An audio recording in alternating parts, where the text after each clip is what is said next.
જય જવાન જય કિસાન મિત્રો. આપણા સિસ્ટમને, અદાણીને, અંબાણીને અને સરકારને એને એક સવાલ કરવો. આ જમીન કોના બાપની? એના હાથબાર અમારા, દસ્તાવેજ અમારા.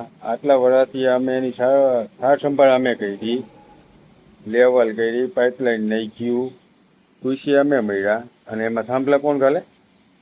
અદાણી અંબાણી આવી અને બાપનું રાજ છે. અમે ને મગફળીની કાઢવાની સિઝન આવશે, અમારે પાલો પલ્લી ગઈ ભૂકો, અમારે એના ગોડાઉનમાં નાખવું હોય. એને જોતા હતા ગોડાઉન ખાલી કરી રાખે. હાલો હાલો હાલો, એ વિકાસનું જ કામ છે. એટલે ખાલી ખેડૂતના નામે જ વિકાસ કરવાનો. ચોખ્ખું કહી દઈ છે આ સરકારને, અદાણીને, અંબાણીને કે ગુજરાતના ખેડૂતો શેઠે કોઈને એને અમે ડબલેનું 2 વધે તમને હું થાંભલા કરવા દેવું?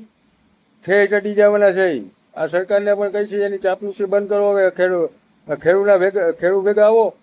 આ અદાણી અંબાણીની ચાપલુસી હવે બંધ કરો.